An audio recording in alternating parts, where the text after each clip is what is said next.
ನೋಡ್ರಪ್ಪ, ನೀವು ಬೆಳೆದ ಬೆಳೆ ಎಲ್ಲ ಇಸವಾಗತ್ತೆ.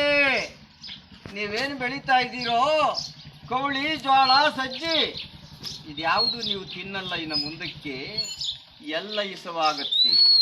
ಹೊರದೇಶದಿಂದ ಅನ್ನ ಬರುತ್ತೆ ಕಂಡ್ರೋ, ಕೆಜಿ ತೂಕದ ಅನ್ನ. ಆವಾಗ ಅನ್ನಕ್ಕಾಗಿ ಬೊಡದಾಡಿ ಸಾಯುತ್ತೆ ದೇಶ. ಅಷ್ಟು ಸುಲಭ ಅಂತ ತಿಳ್ಕೊಬೇಡ್ರೋ ಶರಣರ ಕತೆ. ಇನ್ನು ಮುಂದೆ ಭಾಳ ನೋಡಂಥದ್ದು ಭಾಳ ಐತಿ. ಭಾಳ ಅಂದರೆ 2025 ಹಂತ. ಇದಕ್ಕೆ ಅಂಕೆ ಹೇಳಿದಾರೆ ಕೇಳ್ರಪ್ಪ ಶರಣರು.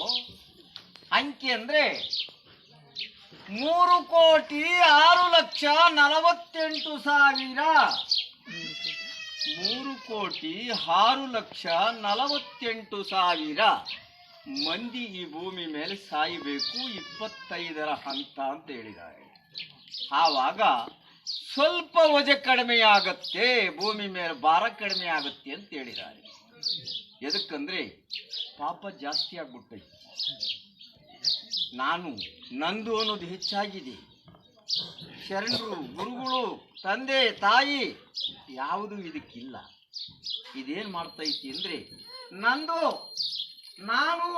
ಅಂತ ಹೊಡೆದಾಡ್ತೈತಿ. ಎದಕ್ಕಂದ್ರೆ ಇದು ಬಾಡಿಗೆ ಮನೆ ಅನ್ನೋದನ್ನ ಮರ್ತೋಗ್ಬಿಟ್ಟೈತಿ. ಇದು ಬಾಡಿಗೆ ಮನೆ ಕಂಡ್ರು ನಾವಿರೋದು ಸ್ವಂತ ಅಲ್ಲ. ಸ್ವಂತ ಆಗಿದ್ದಿದ್ರೆ ಇನ್ನ ಭಾಳ ಮಾಡ್ತಿದ್ರಿ.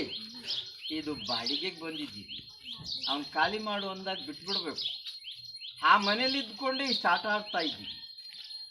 ಮಳೆ ಆಗಲಿಲ್ಲ ತಾತ, ನಮ್ಮ ಕಡೆ ಬೆಳೆ ಆಗಲಿಲ್ಲ ಅಂತ ಎಲ್ಲಾಗತ್ತಪ್ಪ. ತನ್ನ ಹೆಂಡತಿ ಸುಂದರಿಯಾದರೂ ಕಂಡವರ ಹೆಂಡತಿ ನೋಡುವ ಮಂದಿ ಹೆಚ್ಚಾಗ್ಯವರೇ. ಓಣಿಯಾಗಿ ಬಂದು ಕಾಲ ಕೆಟ್ಟೋಗ್ಬಿಡ್ತು, ಮತ್ಯ ದಿವಸ ಕೆಟ್ಟೋಯ್ತು ಅಂತ ಹೇಳ್ತಾವೆ. ಎಲ್ಲಿ ಕೆಟ್ಟೈತ್ರೋ ಕಾಲ? ನಮ್ಮ ದುರಂಕಾರ ನಮ್ಮನ್ನು ಕೆಡಿಸ್ತಾ ಇತ್ತು.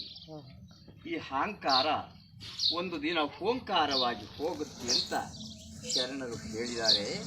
ಹೇಳಬೇಕಾದ್ರೆ ಭಾಳ ಐತಿ, ಕೇಳೋ ಕಾಲವಲ್ಲ. ಸಾಕು, ಬಲ್ಲವರಿಗೆ ಒಂದೇ ಮಾತು, ತಿಳಿಲಾರದಂಥವ್ರಿಗೆ ಇವತ್ತೆಲ್ಲ ಹೇಳಿದ್ರು ಅರ್ಥವಾಗಲ್ಲ.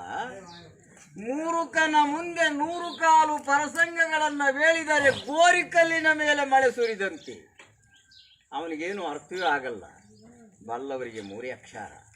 ಎದಕ್ಕಂದ್ರೆ ನಾನು ಜಂಗಮ ಅಂತಾರೆ, ನಾನು ಲಿಂಗಾಯುತ ಅಂತಾರೆ, ನಾ ಬ್ರಾಹ್ಮಣ ಅಂತಾರೆ, ನಾ ಒಲಿಯ ಕಣೋ ಅಂತಾರೆ.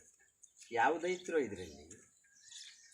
ಎಂದಿಗಿದ್ದರೂ ಜೀವ ಮಣ್ಣಿಗೆ ಹೋಗುವ ಕಾಯ. ಮುಂದೆ ನಂಬಿಕಿಲ್ಲ ತಮ್ಮ. ನಂಬಿಕೆಯಿಂದ ಬಂದಿರೋದಲ್ಲ ಕಂಡ್ರೋ ಇದು. ಎಂದಿದ್ರು ಒಂದಿನ ಹೊರಟೋಗುತ್ತೆ. ಈ ಹೋಗೋ ಮನೆಗಾಗಿ ಇಷ್ಟು ಬಡದಾಡ್ತಾ ಇದ್ದೀವಿ. ಮೆರಿಬೇಡ್ರಪ್ಪ, ಮೆರೆದಿದ್ದು ಒಂದು ದಿನ ಮುರಿದು ಹೋಗುತ್ತೆ. ಉಕ್ಕಿದಾಲು ಒಲಿಯ ಪಾಲು, ಹೆಚ್ಚಿ ಮೆರೆದವನ ಮನೆಯಾಳು ಅಂತ ಹೇಳಿದ್ದಾರೆ ಹಿರಿಯವರು.